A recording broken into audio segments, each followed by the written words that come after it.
All right, I'm on hole number 3 of the 2020 St. Patrick's Day Tournament. I'm in Monday's practice round in the rookie division. Let's go check out hole number 3. Hole number 3. Drew Moore Links, hole number 5. Now, one of the things, and the whole deal is with my lower level account, trying to get a lot of forward distance so that you're way out here towards the tip. It's super hard when you have lower developed clubs. If you bring out an extra mile and you can engage this side right here from the tee box, let's get our angles right here. So from the tee box, you're coming at it like this, and your ball guide's going out like this, and you're just engaging this. So with an extra mile, trying to cover this gap, and with the limited amount of curl that you have. Now, I did get my EM from 6, so I've got hardly any curl to EM 7. And so I did pick up some curl. The deal is that in order to allow that curl to become effective, you need to move the ball over to the left and getting more in this so that the curl has an opportunity to get effective before you clip this rough.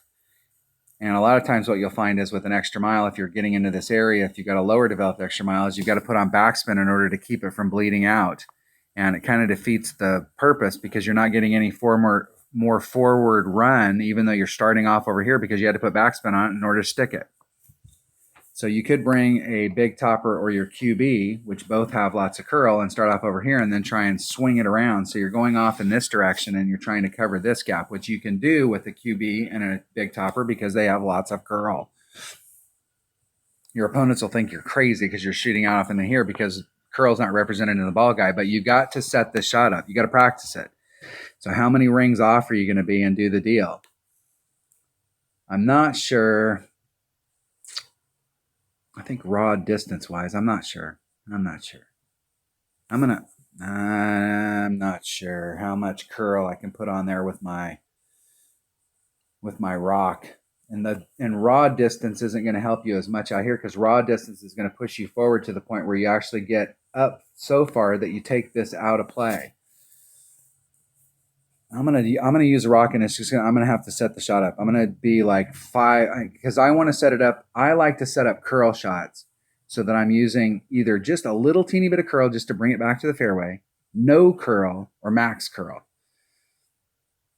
Now, the fact that I do now have, if you've got a grid and you've got ticks on it like this, you can set it up so that you can go, okay, hey, I set it up on this one, or I need to be right here. And you can put an extra tick in there just for your round. So, hey, when I get on this hole, I go to that tick mark, and then that's how much curl I put on it. So this is something that we haven't had in the past because it's hard to gauge how much curl is. What's half curl?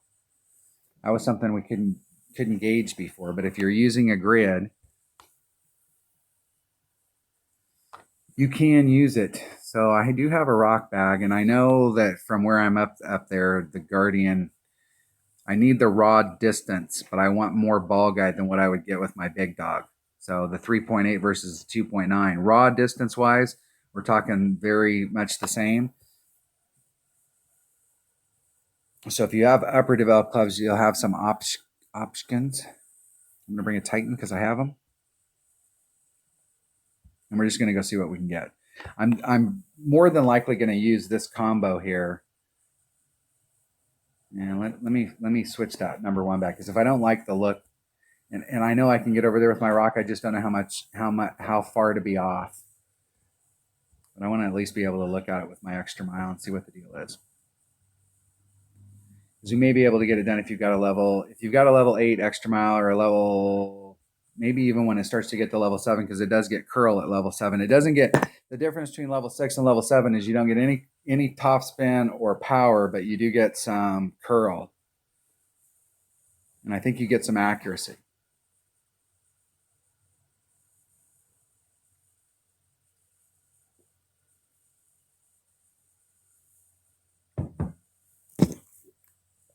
And my opponent goes first.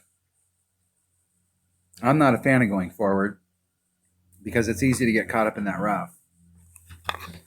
And I find that shot's inconsistent because it's going uphill through the rough. So one time you hit it just right, and the next time you get caught up in the rough.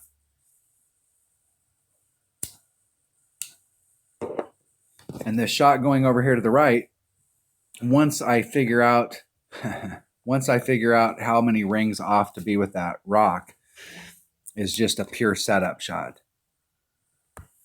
Let's see what it looks like with the extra mile. Are we froze up here? There we go.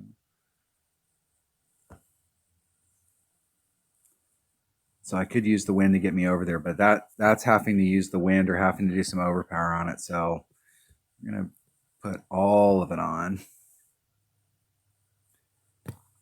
I definitely want to get up there on my red line. I'm going to be 4 rings off.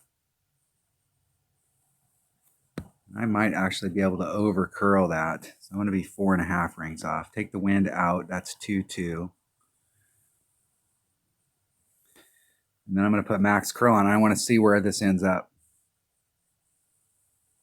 Hitting it perfect. And what I want to be is right dead center. So if I'm not right dead center, I need to be 5 rings off. No, I need to be 4 rings off. So where I want to be is 4 rings off, not 4.5, because 4 will bring it more to the right and put me dead center in the middle. And why do I want to be dead center in the middle? Because I don't hit perfect every time. And so if I hit a great to the left, I want to have enough room for it to still go in that same, where I'm at right now should be the great to the left. And a perfect should be dead center in the middle.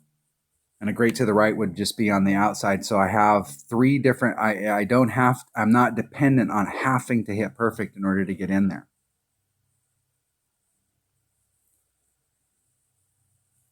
As far as distance goes, that puts me really nicely in my Guardian. I've got plenty of room here. I could actually bring a sniper from that spot. And I think I will switch to a sniper because the sniper is going to give me a little bit better ball guide. And even though I'm losing 10 yards in raw distance, I'll be able to dial it up a little bit better to the cup with the sniper.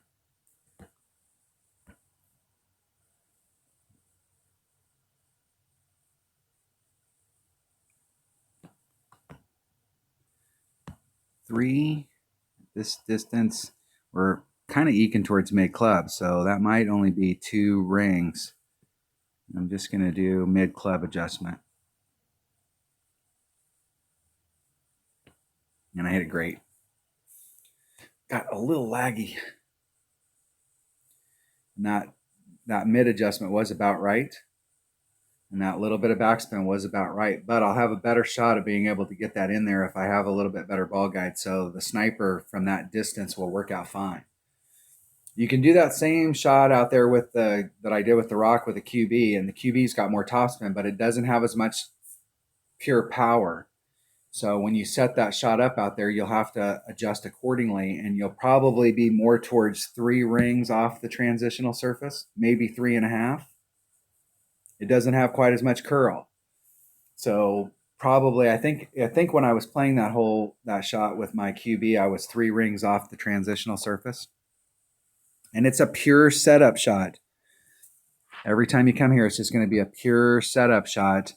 You're not going to have to, there's not going to be any variable because it's a layup. So anytime we have a layup shot, we want to try and standardize that. 3.5 rings off, 4 rings off, maximum right-hand side spin, maximum top spin, maximum curl, bam, you're in the spot. Because I'm not trying to play this hole for that first shot. I'm trying to play this hole for that second shot. And bringing in a sniper from that distance right there, I'm losing 10 yards with my sniper, 9 yards, and I had plenty of room there to get there with my sniper. So if we can come at that with a sniper, then we've turned a hole that for lower developed clubs is going to have, that hole is an eagle hole.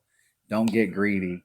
But if you've got upper developed stuff, you can give yourself a super good look at Albie on that hole. All right, that was hole number 3 of the 2020 St. Patrick's Day Tournament and Monday's practice round in the Rookie Division. Thanks for watching.